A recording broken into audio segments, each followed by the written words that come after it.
दूसरे कंटेनर में हमने अल्कोहल को डाला हुआ है। अल्कोहल जो है उसमें जो इंटरमॉलिक्यूलर फोर्सेस होते हैं वो कम होते हैं, लेकिन जो वाटर होता है उसमें इंटरमॉलिक्यूलर फोर्सेस बहुत ज़्यादा होता है, क्योंकि वहाँ पर तो एक कोवेलेंट बॉन्ड होता है, दूसरा कोवेलेंट पोलर बॉन्ड होता है और तीसरा जो है उसमें हाइड्रोजन बॉन्डिंग होता है। तो यहाँ पर जो है बहुत स्ट्रॉन्ग इंटरमॉलिक्यूलर फोर्सेस होते हैं। जितने स्ट्रॉन्ग इंटरमॉलिक्यूलर फोर्सेस होंगे तो वो हमारे पास एक दूसरे से दूर जाएंगे नहीं। तो यहाँ पर ये फोर्सेस जो है ये टूटने में टाइम लगेगा।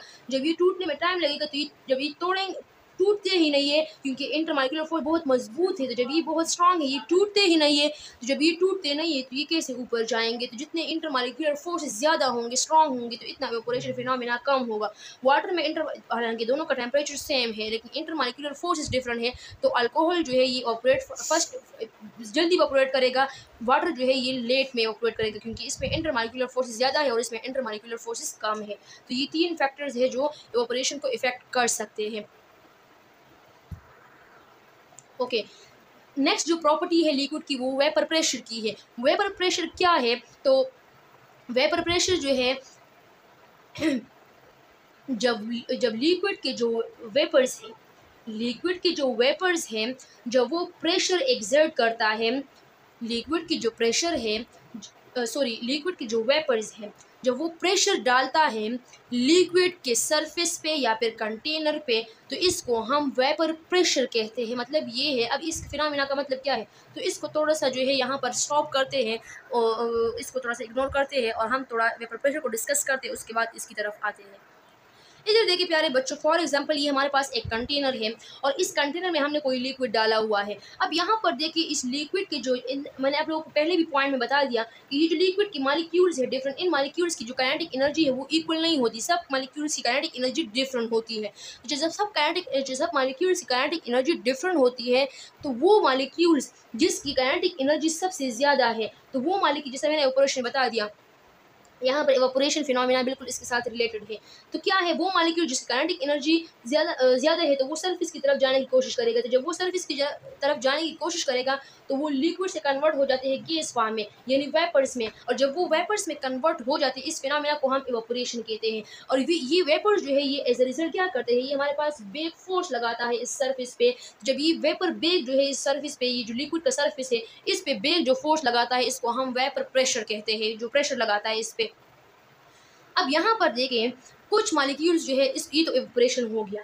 अब कुछ मॉलिक्यूल्स क्या करते हैं, वो एक दूसरे के साथ कोलाइड करके फिर इस सरफेस के साथ कोलाइड करके वो वापस नीचे आ जाते हैं। जब वो कोलिजन करते हैं तो कोलिजन के दौरान जो है कोलाइड या सरफेस के साथ हो गए ईच अदर, तो कोलिजन के दौरान उसकी काइनेटिक एनर्जी जो है वो हमारे पास क्या हो जाती है, जब वो कोलाइड करते हैं तो उसकी काइनेटिक एनर्जी जो है वो वापस कम हो जाती है। क्यों काइनेटिक एनर्जी कम हो जाती है, क्योंकि जब वो वापस इस फॉर्म में नीचे आ जाते हैं, तो जब वो वापस नीचे आ जाते हैं तो वो फिर वेपर से यानी गैस फॉर्म से लिक्विड में चेंज हो जाता है और इस टाइम इनकी काइनेटिक एनर्जी कम हो जाती है। तो वो फिनोमेना जिसमें वेपर यानी गैस फॉर्म से लिक्विड फॉर्म में आता है इस कॉल्ड कंडेंसेशन। तो इवेपोरेशन और कंडेंसेशन एक दूसरे का अल्टरनेटिव प्रोसेस है। जब गैस यानी जब लिक्विड से गैस में जाएगा, यानी लिक्विड के मॉलिक्यूल की जब काइनेटिक एनर्जी ज़्यादा होती है और जब वो गैस फॉर्म में जाते हैं तो उस टाइम उनकी काइनेटिक एनर्जी ज़्यादा हो जाती है और वो तो इस फिनोमेना को इवेपोरेशन कहते हैं। लेकिन जब वापस गैस फॉर्म से लिक्विड में आता है तो इसको हम कंडेंसेशन कहते हैं।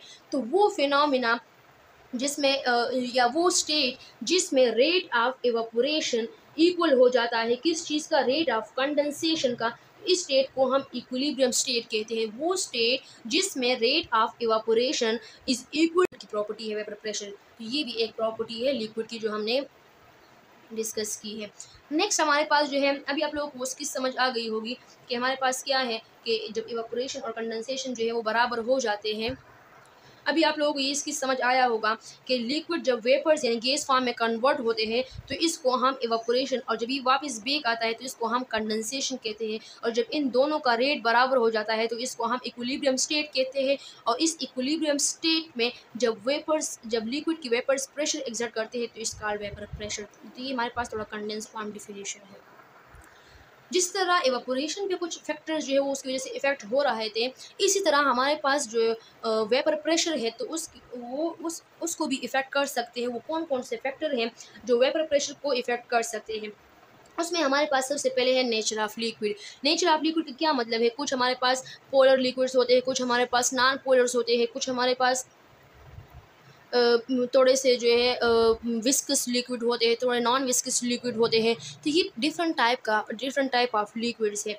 तो अब यहाँ पर देखिए इसको किस तरह हम इसको आइडेंटिफाई कर सकेंगे कि जो कौन से नेचर के जो लिक्विड है वो ज़्यादा, उसका वेपर प्रेशर ज़्यादा होगा। तो इसको हम इधर डिटेल में पढ़ेंगे। बॉइलिंग पॉइंट जो है, यहाँ पर सबसे इम्पोर्टेंट बात जो है वो बॉइलिंग पॉइंट का है। जिस लिक्विड के बॉइलिंग पॉइंट ज़्यादा होगा उसका वेपर प्रेशर जो है वो कम होगा। मतलब ये है कि the boiling point of liquid is inversely proportional to its vapour pressure. जितना किसी लिक्विड का बॉइलिंग पॉइंट ज़्यादा होगा उतना उसका वेपर प्रेशर कम होगा। क्या मतलब है इसका, मैं आप लोगों को इसको थोड़ा एक्सप्लेन करती हूँ। हम जब कहते हैं कि बॉइलिंग पॉइंट किसी लिक्विड का ज़्यादा है तो उसका मतलब ये होता है कि उसके अंदर जो इंटरमॉलिक्यूलर फोर्सेस है वो ज़्यादा है। इंटरमॉलिक्यूलर फोर्सेस जब स्ट्रांग होते हैं तो उसको तोड़ने के लिए टाइम लगता है, और वो टेम्परेचर जो किसी भी लिक्विड को जो किसी भी सॉलिड को लिक्विड में कन्वर्ट किसी भी लिक्विड को गैस में कन्वर्ट करता है, उस पॉइंट जिस टेम्परेचर पे वो कन्वर्ट होते हैं उसको हम बॉइलिंग पॉइंट कहते हैं। तो जितने इंटरमॉलिक्यूलर फोर्स ज़्यादा होंगे तो उतना वो ज़्यादा टेम्परेचर लेगा। तो फिर हम जब वो ज़्यादा टेम्परेचर लेगा तो हम कहते हैं इसका बॉइलिंग पॉइंट ज़्यादा है। तो वो लिक्विड जिसका बॉइलिंग पॉइंट ज़्यादा होता है, जब इसके अंदर इंटरमॉलिक्यूलर फोर्सेस ज़्यादा होंगे, तो इंटरमॉलिक्यूलर फोर्सेस जब ज़्यादा होंगे, स्ट्रॉन्ग होंगे, तो वो किस तरह, जब हमारे पास ये तो टूटते ही नहीं है, उसको टूटने के लिए टाइम लगता है। तो जब ये एक मॉलिक्यूल टूट गया तो वो सरफेस की तरफ गया, फिर कुछ बहुत टाइम बाद दूसरा मॉलिक्यूल आ गया, वो फिर गया। तो इस तरह हमारे पास यहाँ पर जब वो सरफेस की तरफ जाएंगे, इवेपोरेशन फिनोमेना होगा, तो फिर हमारे पास वेपर प्रेशर का फिनोमेना होगा। तो जब ये मॉलिक्यूल्स के दरमियान इंटरमॉलिक्यूलर फोर्स ज़्यादा है तो ये सरफेस की तरफ जा ही नहीं सकते और बहुत कम मॉलिक्यूल्स जा सकते हैं। इसलिए हमारे पास जो है बॉइलिंग पॉइंट यानी इंटरमॉलिक्यूलर फोर्सेस ज़्यादा होंगे तो हमारे पास वेपर प्रेशर कम होगा। इधर आप लोगों को इधर देखें, पोलर लिक्विड्स जो होते हैं उसका बॉइलिंग पॉइंट ज़्यादा होता है तो उसका वेपर प्रेशर कम होता है।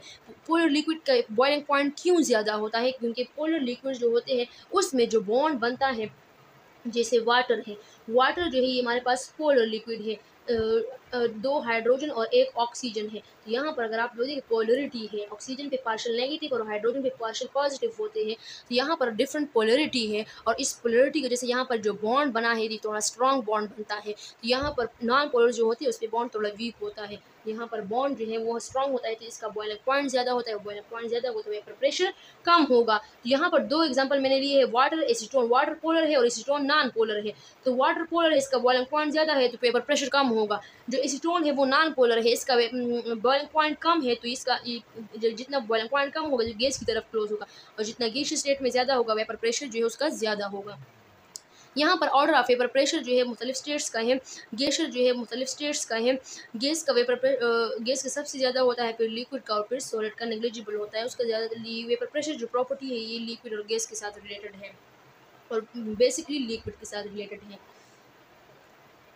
लेकिन गैस जो कि वेपर्स होते हैं, तो यहाँ पर वेपर प्रेशर हम मॉलिक्यूल्स की स्टेट की बात कर रहे हैं, तो वेपर्स के फॉर्म में उसके जो है वेपर प्रेशर ज़्यादा होता है। ओके, नेक्स्ट जो है वो हमारे पास इंटरमॉलिक्यूलर फोर्सेस हैं। तो इंटरमॉलिक्यूलर फोर्सेस हमने इधर डिस्कस कर लिए फिनोमेना कि क्या होता है, ये इन्वर्सली प्रोपोर्शनल है। जितने इंटरमॉलिक्यूलर फोर्सेस ज़्यादा होंगे उतने वेपर प्रेशर कम होगा। जैसे इथाइल अल्कोहल है, ये भी हमारे पास क्या है, इथाइल अल्कोहल जो है ये भी नॉन पोलर है, और इसकी वेपर प्रेशर जो है वो हाई है क्योंकि इसके दरमियान जो वीक इंटरमॉलिक्यूलर फोर्सेस है वो वीक है।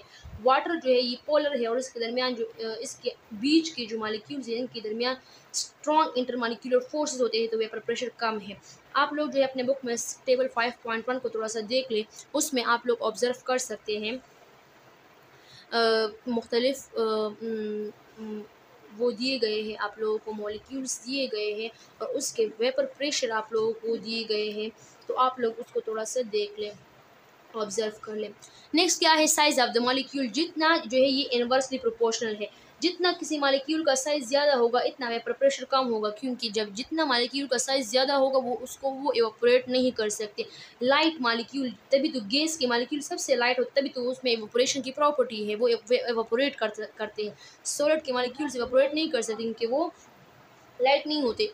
तो जितनी मॉलिक्यूल का साइज़ जो है वो छोटा होगा उतना वो इवेपोरेशन प्रोसेस ज़्यादा होगा, जितना इवेपोरेशन प्रोसेस ज़्यादा होगा उतना हमारे पास वेपर प्रेशर। यहाँ पर मैंने दो ऑर्गेनिक मॉलिक्यूल्स लिए हैं, एक पेंटेन है और एक डीकेन है।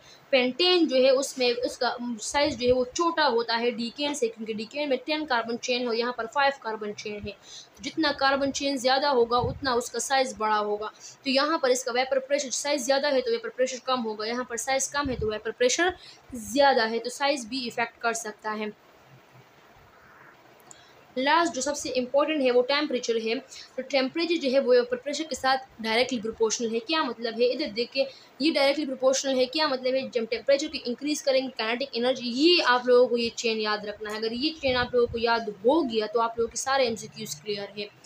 चेन क्या है, जब टेम्परेचर किसी मॉलिक्यूल का इंक्रीज करेंगे तो उसकी काइनेटिक एनर्जी इंक्रीज होगी, काइनेटिक एनर्जी इंक्रीज होगी, इंटर मॉलिक्यूलर डिस्टेंस इंक्रीज होगा। जब इंटर मॉलिक्यूलर डिस्टेंस इंक्रीज होगा, इंटर मॉलिक्यूलर फोर्सेस कम होते जाएंगे। जब इंटर मॉलिक्यूलर फोर्सेस कम होते जाएंगे, इवापोरेशन इंक्रीज होता जाएगा और लास्ट में वेपर प्रेशर इंक्रीज होता जाएगा। तो आप लोगों ने ये चेन याद रखना है। यहाँ पर हमारा लेक्चर 6 जो है वो वाइंड अप होता है, लेकिन अभी हमारा लिक्विड स्टेट कंटिन्यू है। इसको उसकी कुछ प्रॉपर्टीज़ को हम इंशाल्लाह नेक्स्ट लेक्चर में डिस्कस करेंगे। उम्मीद करती हूँ आप लोगों को समझ आया होगा। लेक्चर को स्टडी कर दिएगा और अपना ख्याल रखिएगा। यहाँ पर हमारा जो लेक्चर 6 है वो वाइंड अप होते हैं। तब तक के लिए अपना ख्याल रखिएगा। अल्लाह हाफिज़। और हमारे चैनल को लाइक एंड सब्सक्राइब करना ना भूलिएगा। Thank you.